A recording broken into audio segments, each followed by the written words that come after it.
아까 요즘 소설에 대한 이야기를 좀 하다가 말았던 것 같은데 뭐 좀 튜브뿐만 아니라 안전한 소설들이 좀 요즘 일반적인 경향인 것 같기도 합니다. 그래서 뭐 이 작가의 전작인 아몬드와 엮어서 말씀해 주셔도 좋고, 아니면 요즘 소설들 뭐 아까 장유진 소설에 대해서도 이야기를 했지만 요즘 소설들의 이 일반적인 안전한 경향, 기존에 우리가 보아왔던, 아까 신민경 선생님 말씀하셨는데 기존에 우리가 보아왔던 소설과는 다른 어떤 트렌드 혹은 뭐 장르 현상이라고 봐도 무방할 것 같고요. 왜냐하면 비슷비슷한 류의 소설들이 계속 나오고 있기 때문에 트렌드 혹은 다른 장르의 출현이라고 볼 수 있는 요 지점에 대해서 조금 더 논의를 이어가 보죠. 최근에 그 통계적 평균을 상징하는 개인들이 등장하는 소설들이 굉장히 많이 팔리는 것 같아요. 김지영. 김지영부터 시작됐죠. 그렇죠. 그랬고 이 튜브 소설에 나오는 주인공도 통계적 평균 개인이죠.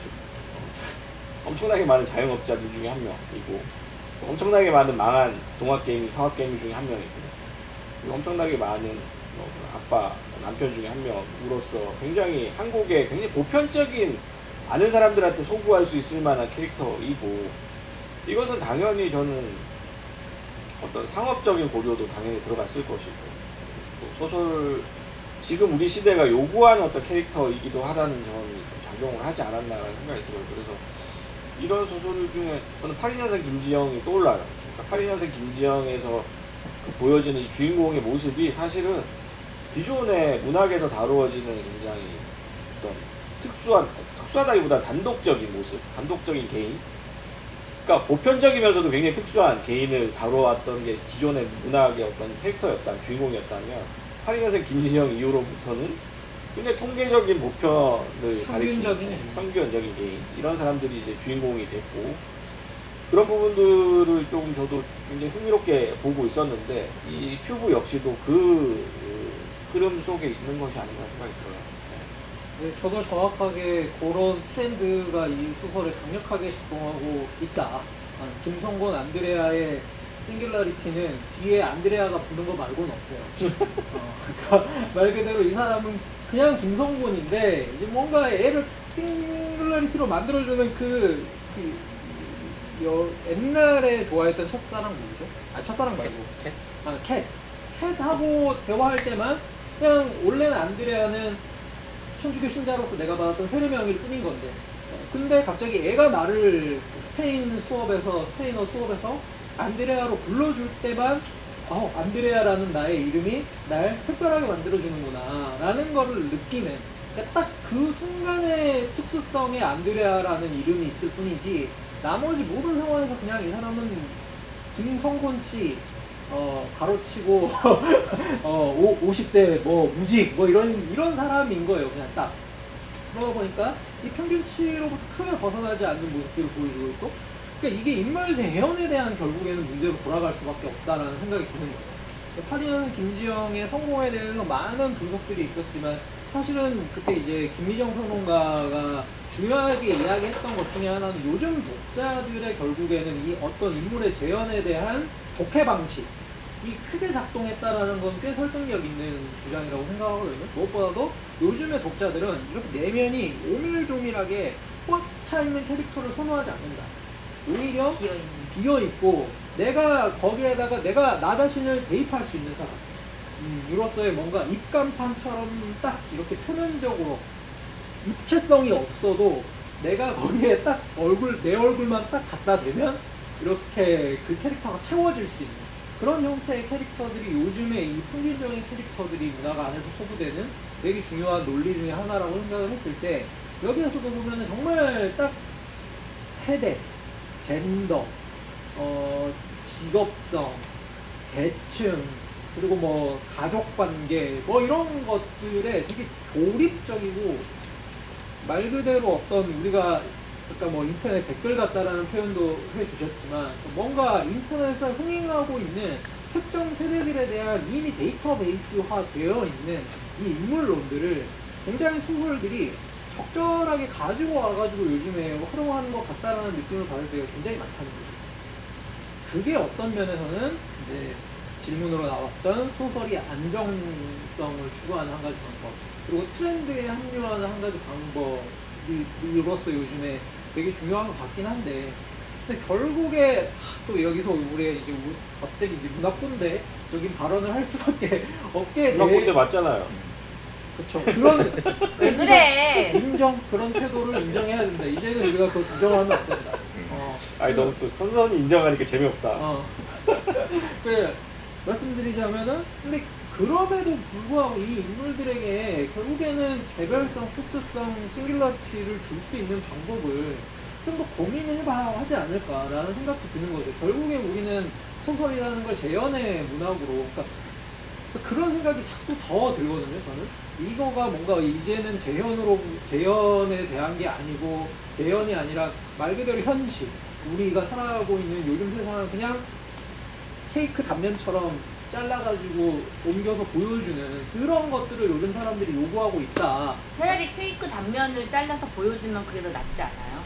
근데 이거야말로 아까 얘기한 것처럼 그냥 조립시킨 거기 때문에 차라리 현실 그 자체를, 그 단층들을 그냥 그대로 잘라서 보여주는 것조차 사실은 하지 않는 거죠. 그래서 캐릭터들이 약간 너무 옛날 얘기인 것 같지만 사이버 가서 아담 같은 느낌인 진짜 옛날 진짜 순간 부끄럽다.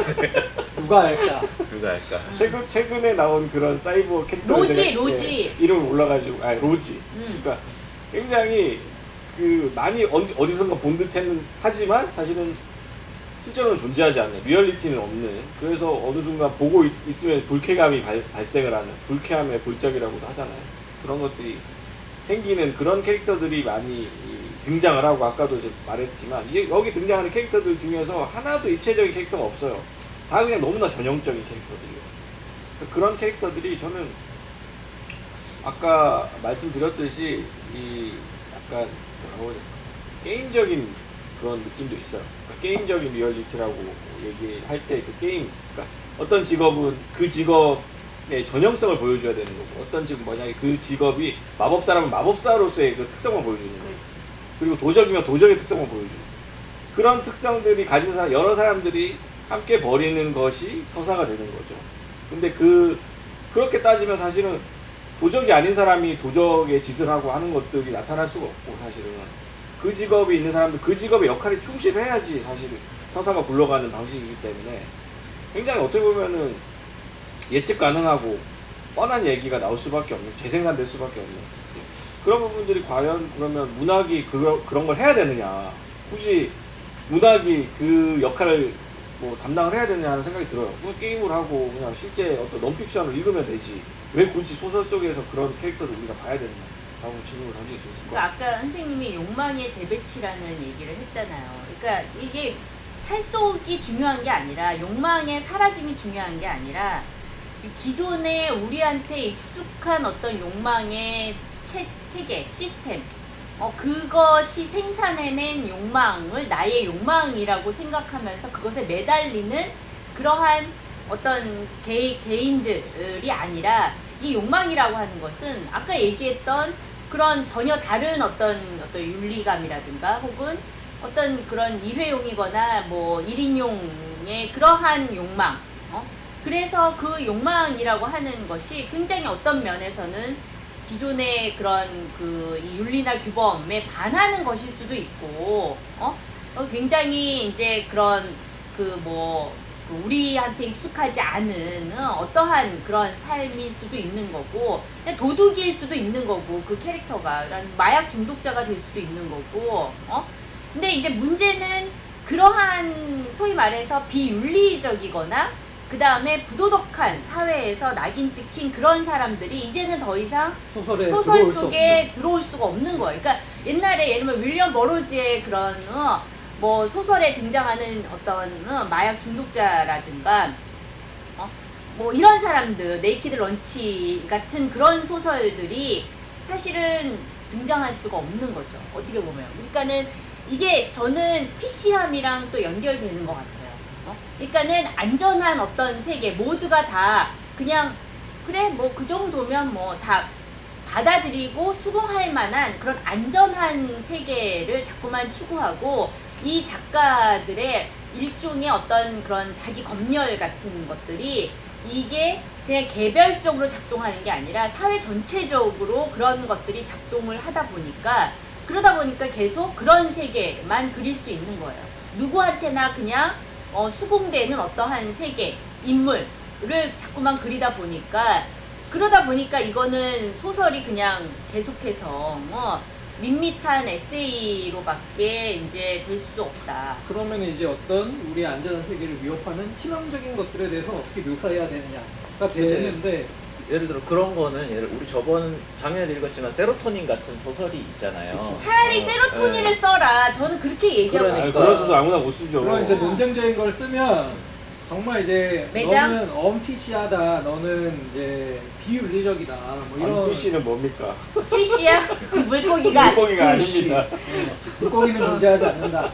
근데 세로토닌 같은 소설도 같은 이제 중산층 남자의 몰락을 그리고 있는데 세로토닌은 어떻게 보면은 그걸 그냥 쭉 보여주면서 감당하게 만들잖아요, 독자로 하여금. 근데 그러니까 동시대 프랑스나 한국이나 이제 동시대에 이제 문학이 튀어나왔는데 프랑스 여전히 세로토닌 같은 어떤 문제적이고 논쟁적이고 그 다음에 욕바지가 될 수도 있는 그런 논쟁적인 작품들이 튀어나오는 반면에 한 2010년 이후부터 한국 문학은 어느 정도 굉장히 안전하게 가고 있는 것 같아요. 그게 욕먹는 걸 두려워해. 네. 근데 그래서 미셸 루에베기 같은 사람이 많진 않아요, 또. 그렇죠. 많지는 않은데 그러니까 우리는 왜 없냐는 거죠, 역으로. 우리는 왜 없을까라는. 김훈 선생님이 세로토닌 같은 소설 써줘야 되는 거 아니야? 그래서 좀 욕바지도 되고, 논쟁도 안 좀 좋은 불러일으키고. 아니 뭐 그럴 박- 생각이 전혀 없는 이미 분한테. 뭐 박범신 뭐 이런 분들이 많은 욕을 먹었기 때문에 아니 근데 그거를 두려워하지 말고, 두려워하지 말고 어떤 자기 욕망이 이끄는 대로 가야지. 근데 이제 또 거꾸로 말하자면 또 그 정도까지 그러니까 소재는 욕먹기 쉬운 소재 가져올 수 있는데 미셸 루에백처럼 그렇지. 그게 어떤 설득력을 갖춘다는 건 프랑스 정말 사회의 몰락 뭐 이런 걸로 실력이 이어지지 루에백이 못하고. 탁월해서 그런 거지. 그러니까 거꾸로 말하면 논쟁적인 소설은 지금도 나오고 있어요. 계속 사실 우리 눈에 잘 안 띌 뿐이에요. 김훈 선생의 공터에서도 이제 어린 여자아이의 생식기에 대한 묘사 때문에 막 논란이 됐잖아요. 그래서 그런 식의 어떤 일부 논란이 아니라 소설 전체가 주는 어떠한 충격, 사회에 던지는 질문 이런 게 좀 있어야 되는데 지금은 너무 좀 뭐라 그럴까 정말 작가들이 다 구명조끼를 입고 그냥 소설을 쓰고 있는 것 같은 그런 느낌이 들고 어딘가에서 나오고는 있을 텐데 음. 그런 것들이 이제 주류의 어떤 시선 속에 캐치가 잘 안 되는 것 같고. 키치가 안 되는 것도 있겠지만 방금 이야기한 미셸 루에백 같은 퀄리티를 갖추지 못하는 그렇죠. 거죠. 그러니까 다만 이제 보는 사람으로 하여금 불쾌감만 느끼게 만드는 그런 소설들이 생산이 되고 있으니까 이제 뭔가 거기에서 그런 것들을 밀어붙이더라도 좀 더 이제 사람들에게 어떤 설득력을 줄 수 있는 그런 어떤 논쟁적인 소설이 좀 나와야 되지 않나. 뭐 예술이라는 게 되게 주관적이긴 하지만 저는 변하지 않는 한 가지 예술에 대한 정의는 어떤 사람들에게 낯설게 하는 역할, 기능이라고 생각을 하는데 그 세계를 낯설게 보게 만드는, 충격을 주는 그런 것이 저는 예술이고 그거는 뭐 영상 예술이든 뭐 문학이든 다 마찬가지라고 생각을 하고 미술이든 그런 소설을 본 지가 되게 오래된 것 같아요. 한국 소설 중에서. 그래서 그냥 한남 소설이라고 불리는 그런 가부장적인 소설이 아니라 그런 이제 굉장히 선정적인 방식으로 뭐 성을 묘사한다든가 이런 방식의 충격이 아니라 글자 그대로 지금까지 익숙한 세계를 전혀 낯설게 보여주는 그런 인식론적인 충격을 주는 소설들이 언젠가부터 보이지 않고 거기에 대해서 누구도 이야기하지도 않는 그런 상황인 것 같아요. 그래서 저는 작가의 야심이 줄어들었다. 그러니까 뭔가 이 세계와 내가 대결하겠다? 아무튼 이런 종류의 야심이 이제 옛날 작가들한테는 좀 있었는데 요즘 작가들한테는 이게 자기의 먹고 사는 문제 그게 너무 중요하고 그리고 그건 신성한 거야. 그거 건드리지 마. 그러니까는 자기가 이렇게 해서 돈 벌어야 되고 책 팔아야 되고 그리고 뭐 그런 게 작동을 하는 건지 아무튼 이 작가가 뭔가 이 맞짱을 세계와 맞짱 뜨는 어떤 아니, 근데 그런 뭐 종류의 그까지 야심이 김수영 시인도 그런 자기가 먹고 사는 문제에 정말 민감했던 사람임에도 불구하고 사실은 굉장히 충격적인 세계에 충격을 주는 혹은 인식의 변화를 주는 그런 이제 작품들을 많이 썼잖아요. 근데 그런 거하고 좀 다른 것 같아요. 그러니까 최근에 어떤 이 움츠러들어 있는 모습, 문학이든 뭐 예술이 움츠러들어 있고 욕먹기 싫어하고 비난받는 걸 두려워하는 그런 것들이 굉장히 좀 억압적으로 느껴지거든요. 아니 이게 시스템 바깥은 없다는 말이 진짜 요즘에 너무 절실하게 느껴져요. 그러니까는 그러니까 문학이 동시대적 언어가 되어야 한다라는 요구가 오히려 2010년대 이후에 많이 나왔는데, 그러니까 특히 이제 사회적으로 굵직한 사건들을 거치면서 그런 요구들이 더 강해졌죠. 2000년대 후반에 문학과 정치 이야기가 이제 나오기 시작하고, 용산 첨사나 예를 들어 세월호 이야기 같은 이제 동시대적인 큰 충격을 문학이 이제 자신의 문학장 안에서 흡수하고 표현하기 위한 논리들이 형성되기 시작하면서 점점 더 이제 문학은 동시대와 분리될 수 없고 함께 걸어나가야 한다라고 하는 형태의 이 어떻게 보면은 그러니까 거의 이제 정업 명제가 확고해진 시기가 된 것 같은데, 문제는 반대로 문학이 동시대를 사유하는 방법은, 그러니까 저는 문학이 시대하고 다른 이야기를 하고 있어도 동시대적이지 않다고 생각하진 않거든요.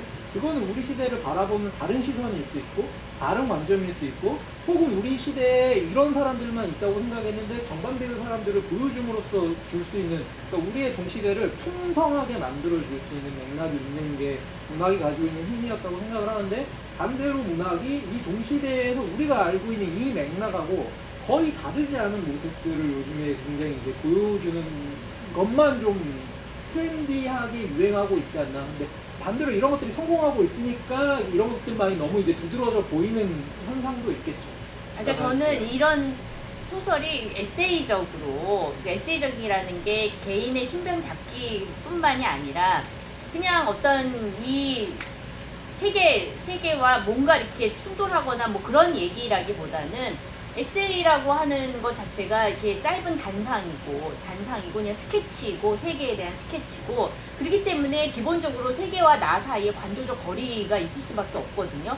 그러니까 사실은 그런 식의 소설의 에세이화가 어떤 면에서는 지금의 이 독자들, 이 일상의 충격을 매일 이제 감당해야 되는 그러한 개개인들에게는 오히려 힐링이 되고 위로가 될 수 있고, 그런 점에서는 이런 식의 소설이 트렌드가 될 수 있고, 어떤 점에서는 이러한 것들이 지금의 어떤 한국 문학의 그런 지형이나 이런 것들을 보여준다라는 생각이 들었고, 그래서 이게 이제 요즘의 어떤 그런 트렌드구나. 근데 이게 너무 반복이 되니까 처음에는 저도 이제 뭐 이런 소설들에 대해서 나름 좀 포지티브하게 이렇게 들여다봤는데, 너무 반복이 되니까 조금 지겹다고 해야 될까요? 저는 우려되는 게, 그러니까 저번에 무슨 책이죠? 진자 운동을 하는 것 같지만 진자 축 자체가 오른쪽으로 간다고. 저쪽이 싫어서 네, 투표하는 투표하는 민주주의. 오. 그래서 오른쪽과 왼쪽으로 왔다 갔다 하지만 진짜 축 자체가 오른쪽으로 이동하기 때문에 사회 자체가 보수적으로 변한다라고 얘기를 하는데, 저는 이 책을 보면서 저번 에메랄드 시티에도 제가 보수적이라고 얘기를 했는데 이 책도 굉장한 보수성이 느껴졌거든요. 글렌 굴드한테 저항하지 않고 그냥 자기 발전해버리는 상황이잖아요. 그러니까 사실은 이제 자기 개발서라 이 책이 가지고 있는 자기 구원이라고 말씀하셨는데, 큰 차이가 없는 게 뭐냐면 결국은 외부 상황과 무관하게 나의 행불행은 내 속에 있다는 얘기잖아요. 내가 마음먹기 네. 달라졌어. 네. 노력이 중요하다. 예, 그러니까 심지어 나의 실패를 받아들이는 나의 노력이 있으면 나는 어떤 상황에서도 다시 일어날 수 있고 행복해질 수 있어. 이 소소한 일상이 행복하다는 것만 받아들이면 나는 굳이 세상을 향해서 노력하지 않아도 아내를 위해서 꽃다발 하나 사는 것으로도 충분히 행복할 수 있어. 요렇게 이야기하고 있는 이 지점이 결국은 제가 볼 때는 이 안전함이 결국은 보수성으로 느껴지거든요. 그러니까 이게 반복이 된다는 거는 결국은 우리의 문학이라고 하는 애들이, 그러니까 작품들이 이 사회 전체 이 진자의 축 자체가 오른쪽으로 이동하고 있는데, 최소한 방관하거나 아니면 자기도 모르게 도와주고 있다는 생각이 드는 거죠. 그 말씀을 듣고 나니까 이게 좀 재밌는 진지한 운동이 있었던 것 같긴 해요. 뭐냐면 2000년대 후반이 자기개발 담론이 확 떠올랐잖아요. 그때 이제 포스트 IMF 이후에 청년 세대들의 미래에 대한 어떤 진취성이나 어떻게 자기 자신을 경영해가지고 사회적으로 성공할 것인가, 뭐 이 이야기들이 2005년도 이후부터 해가지고 2000년대 후반에 쭉 나오다가 이게 약간 너무 요즘 애들이 서바이벌, 리얼리티, 경쟁 이런 거 숨이 막힌다 하면서 힐링. 탄력을 받았던 게 힐링이었어요. 근데 힐링 담론은 결국에는 핵심이 뭐였냐면 여러분들과 주변을 비교하지 마십시오. 여러분들 내면의 행복을 찾으십시오. 자기 안의 행복. 이야기였단 말이에요. 근데 그게 어떻게 보면은 저는 이게 상반되는 논리라고 생각하지 않아요. 자기개발하고 힐링이라는 거. 이게 거꾸로 말하자면은 어떤 의미에선 뒤집어진 자기개발에 불과한 거고, 세상으로부터 어떤 성공해야 할 어떤 그런 저항력 혹은 뭐 나가가지고 투쟁해야 되는 거에 대해 눈 감으면은 행복하다라는 이야기가 거꾸로 되게 폐쇄적이고 보수적인 방식으로 들릴 수 있기 때문에 이게 또 이제 다시 더 큰 자기개발로 돌아오고 더 큰 서바이벌로 가는데 오히려 저는 일조를 했다고 생각을 하는데, 잠시 쉬어가는 네, 그런 타입. 내가 무릎을 꿇은 건 추진력을 얻기 위함이었다, 뭐 이런 느낌이 들거든요. 그러니까 튜브도 사실은 자기 개발과 힐링이 섞인 거죠. 어떤 면에서는. 저는 이 소설이 좀 더 그래서 이제 제가 아까 이야기했던 걸로 돌아가서 소설의 에세이화하고도 관련돼 있는 거고, 제가 생각하는 거는 이제 재현의 문제하고도 묶여 있는 건데, 결국에는 소설이 에세이화 되는 거는 이 재현이라고 하는 거의 역할을 어느 정도 놔버렸을 때, 그러니까 재현이라는 건 결국에 현실에 대해서 어떤 식의 모방을 한다 이 문제가 아니라 사실은 누가 재현하고 있느냐, 서술자의 문제가 엄청나게 중요한 역할을 차지하는 건데, 에세이는 이 서술자의 존재가 희박해지는 거잖아요. 혹은 서술자와 작가가 거의 동일시되거나, 그러니까 이런 느낌이 이제 에세이가 가진 특징인데, 이 소설에서도 보면은 제가 봤을 때는 거의 서술자가 특정한 형태의 재현에 대한 의식을 하지 않는다는 거죠. 그리고 그냥 마지막에 작가잖아. 그냥 마지막에 위에서 가면 내려다보는. 에필로그에서 결국엔 작가가 하고 싶은 말을 다 해버려요. 작가가 자기 목소리를 육성으로 들려주는 것 같은 효과로 이런 식으로 이야기를 해버린다는 것 자체가 우리가 이제 서술자의 역할, 재현의 역할 이런 것들을 소설이 상당히 이제 놔버리고 있다라는 느낌이 든다는 거죠. 세상의 질서라는 것에 대해서 어느 순간부터는 누구도 질문을 던지지 않고 이 돌아가는 이 우리 세계 질서라는 것, 규범이라는 것이 잘못됐을 수도 있잖아요. 그럼 그걸 바꿔야 되는데 거기에 대해서 누구도 얘기하지 않고 이거는 마치 그냥 얘기하긴 하죠. 자기 이익에 그렇죠.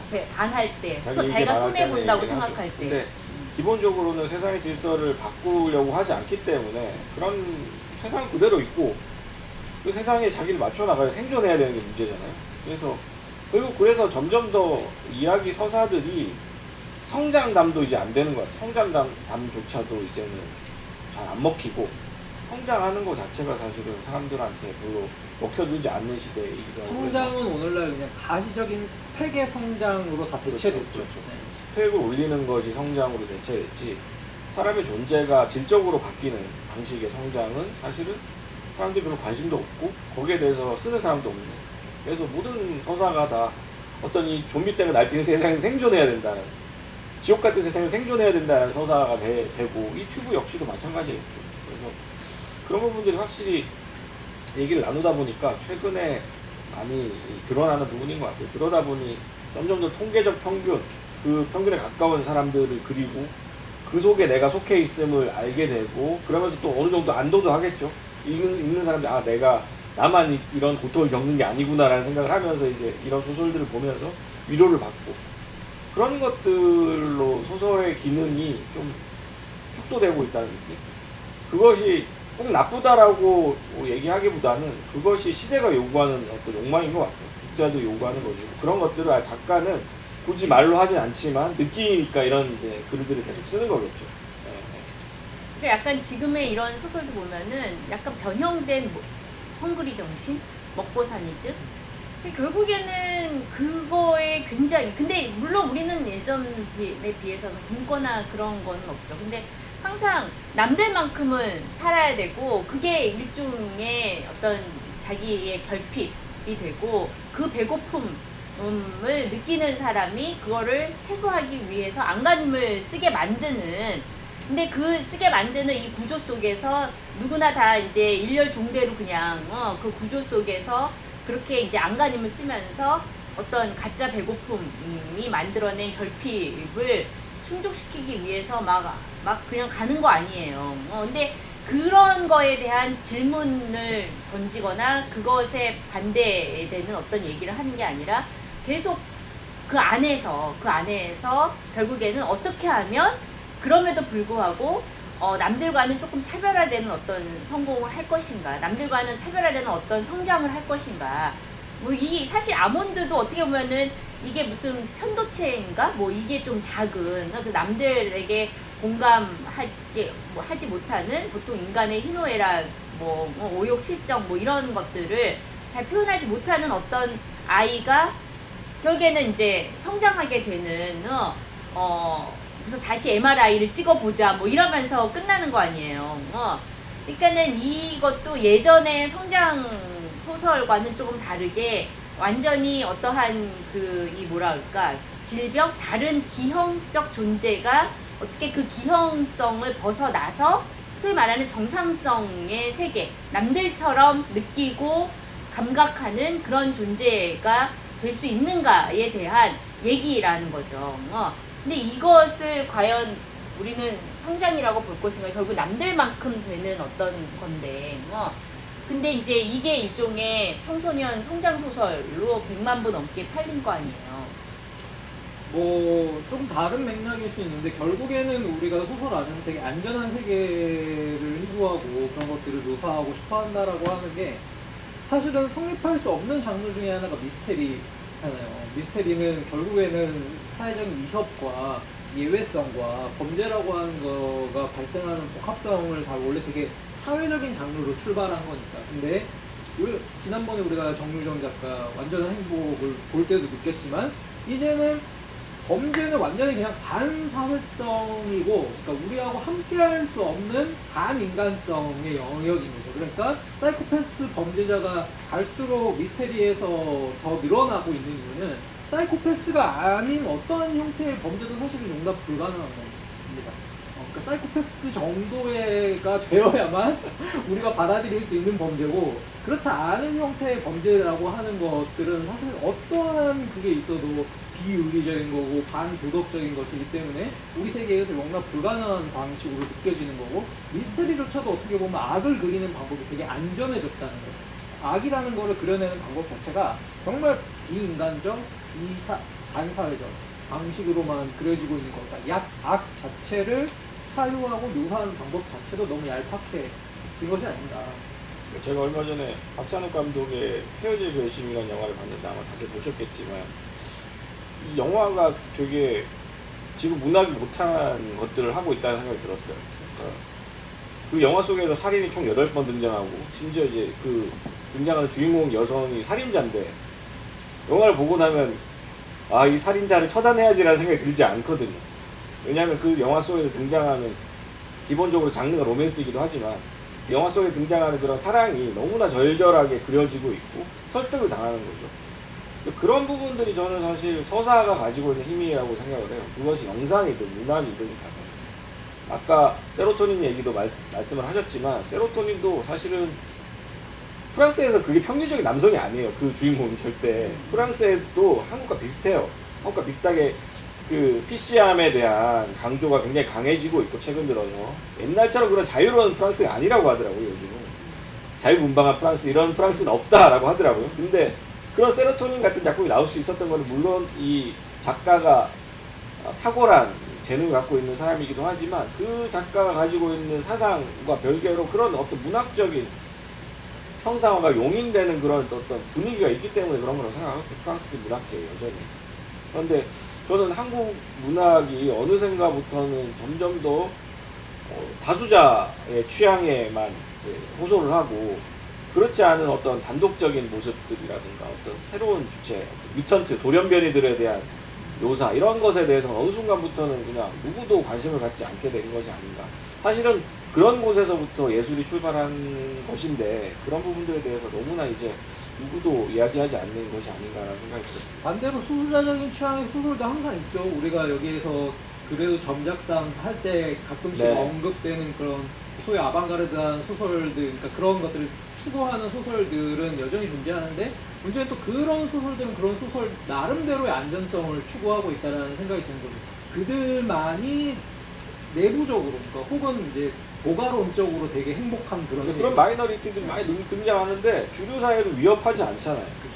주류 사회가 이 마이너리티 때문에 위협을 느끼고 공포를 느끼고 심지어 막 그 주류 사회를 깨트리려고 하고 이런 얘기는 절대 안 나오고 되게 무해한 마이너리티만 등장하는 거예요. 언어적으로만 위협적이라는 것도 문제인 것 그러니까 주류 사회가 호명하는 마이너리티라는 데 문제가 있는 거죠. 주류 사회에서 끼워주잖아요. 주류 문학에서 얘네는 하나씩 있으면 좋아하고 종의 끼워주는 다양성, 거죠. 문학 종의 예. 다양성을 위해서 하나의 자리를 차지하고 마치 있는. 미국의 주류 백인들이 아메리카 원주민 보호구역 정도 있어야 되는 거 아니야? 뭐 이런 느낌으로. 미국에서 모범 소수라고 부르더라고요. 네. 모범적 소수라고. 네.